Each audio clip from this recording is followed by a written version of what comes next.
Let's go to work. As barbers, we cut hair and fade all day. This podcast goes beyond the barber's chair and is about the rest of our story, positioning ourselves for success, avoiding costly mistakes, and continuing to grow and thrive as barbers for years to come. Join us as we look at the whole world of barbering and go beyond the barber's chair.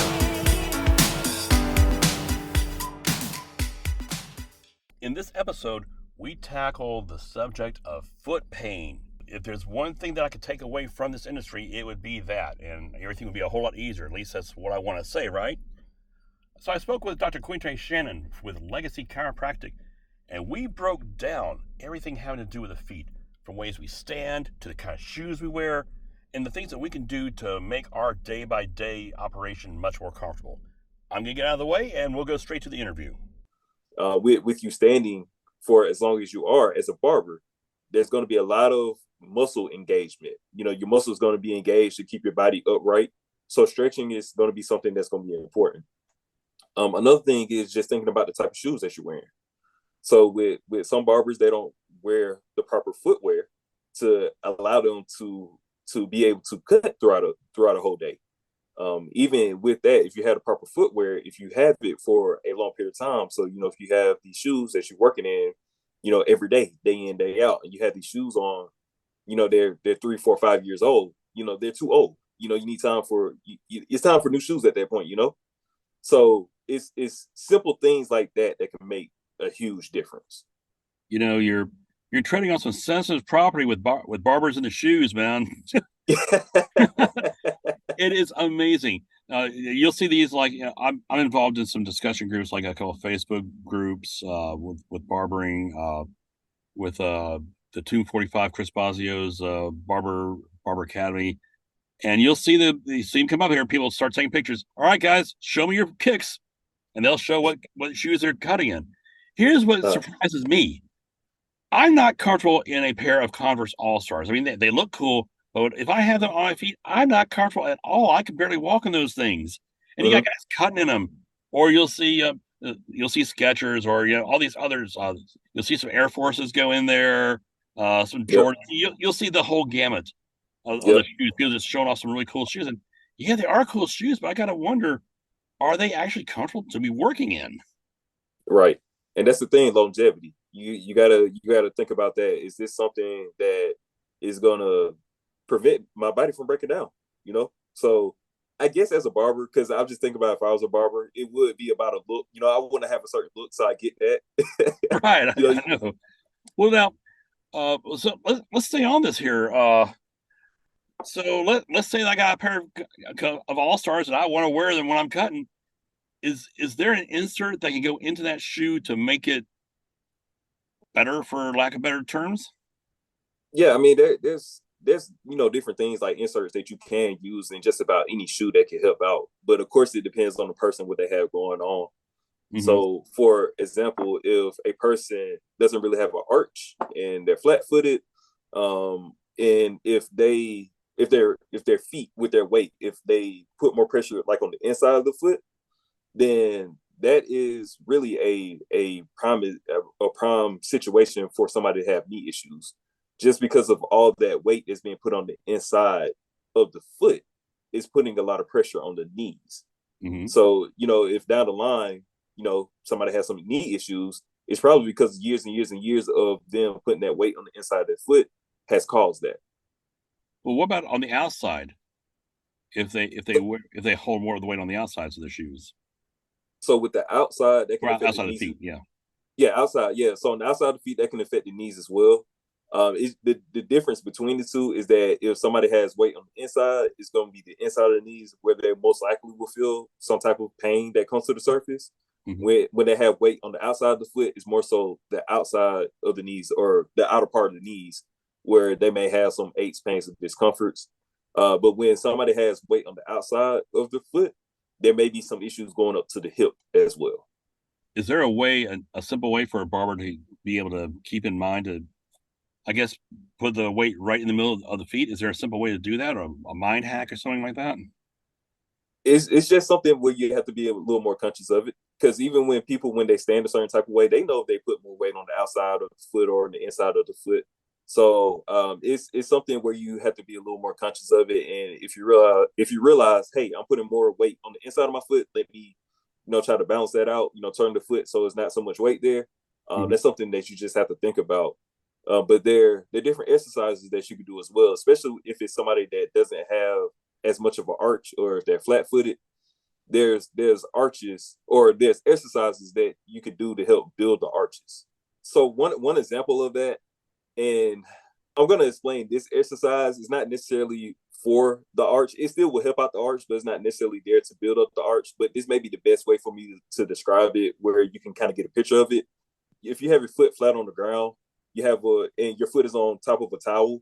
If you think about just scrunching your foot where you grab that towel and you can bring it in towards your body, that's an exercise that you could do to help with the arches. The only variation for that I will say to help to actually build up the arch is that you will perform that same motion, but you don't want to curl your toes in. You want to keep your toes as straight as possible, and pretty much perform that scrunching motion where you can feel it, where it's going to come right into the middle of the foot, and that's going to help to build up that arch there. I didn't even know feet exercises was a thing.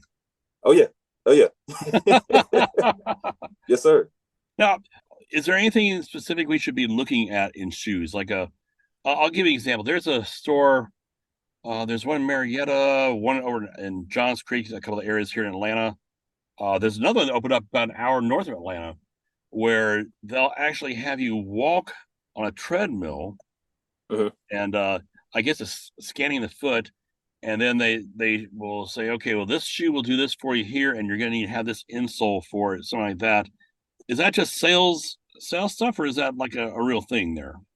No, that's a real thing. It's legit, because the way that you walk, your gait is going to affect, like I talked about, the way that you distribute your weight throughout the body, or Hmm. even just how you're standing. So that's a legit thing. I want to say Big Peach Running is a store that does something similar to that, Hmm. where they will do the scan and analyze and see, how you're walking, see, where you're putting your weight. But yeah, that's a legit thing, and it's something that would be very beneficial for anybody to do if they're going to stand on their feet for a long period of time, or do a lot of walking, moving around. That's Right. something that's very beneficial for them to do, so that they can understand, how exactly they are, walking, how they're shifting their weight as they're standing. Just have a better understanding of their body. Makes sense. Mhm. Yeah, I think where I got mine from was a place called Fleet Feet, and I think there's also a place called Roadrunner, which does something similar to that too. I'll have to check into that, see what those are. Those do sound familiar, so I think those are two options as well, Oh, outside of cool. Big Peach Running. Okay. Are there any particular types of shoes that you do or do not recommend? I don't like not recommend something or recommend a certain type of shoe. Hmm. Well, I take that back. I don't not recommend the shoe, and the reason why is because everybody's different. So everybody's gonna have a different need, but some solid brands that just across the board are pretty good for people. Brooks, so those running shoes, Brooks. Asics is usually a good brand as well. And then a lot of people like On Clouds, but I feel like that's depending on the person. Hmm. So I think On Cloud is a good brand, but of course they have different models of the shoes. And again, I think that's something where it just depends on the person. If they have more of an arch or not as much of an arch. So I mean, you can't go wrong with On Clouds. I just think you have to find the right one for you when it comes to On Clouds. Makes sense. Remember my first shoes I had that I bought for barbering were Skechers, Mhm. and I thought I was doing something smart then, but it wound up being something which I might have made some better choices if I'd done a little bit more research. Oh yeah. I I wound up with Hokas of all things. Okay. I would And not have thought I would wear Hokas, but wow, I'm surprised at how comfortable those guys are.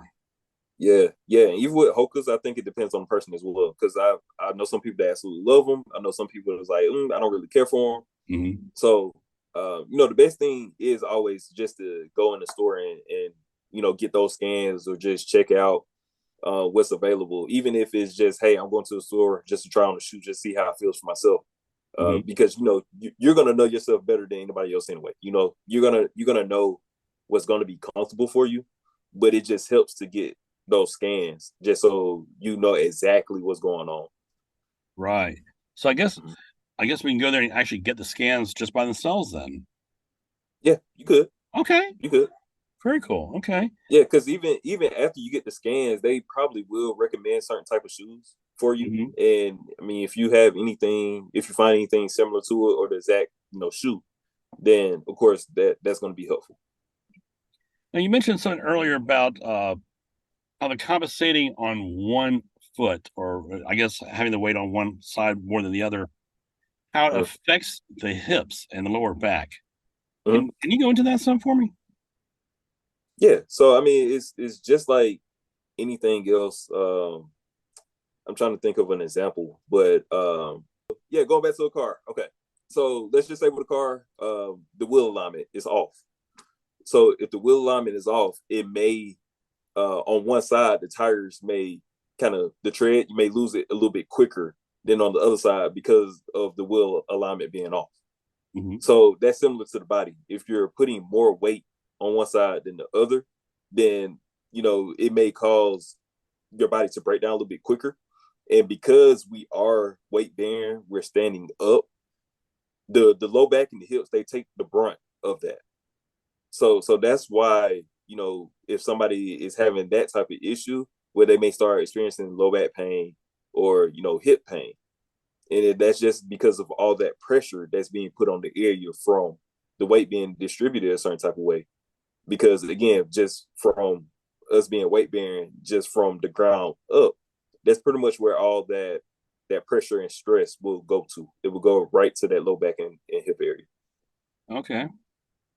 Now, is there anything, yeah, obviously chiropractic adjustment, but anything that we're able to do ourselves on day to day to try to alleviate that? Yeah, so stretching, like I said, stretching is going to be something that's Mhm. huge. Um, I mean, that's the main thing. I tell people all the time, if you're doing something like I let people know that it's always good to get massages. So finding a massage therapist is always good, just because with us as chiropractors, we're working on the bones, but with massage therapy, they're going to be able to work directly with the muscles. So not necessarily something that you could do on your own, but another option that you could use to be able to help out with the day-to-day effect that you have just with the lifestyle of a barber. That's it for today's episode of Beyond the Barber's Chair. I put links for my guests and for anything we discussed in the description. I hope you got something great and that it helps you as a barber and in life. If you like the podcast, I hope that you will tell a friend about it and subscribe so that you don't miss any upcoming shows. I'll see you next time as we go beyond the Barber's Chair.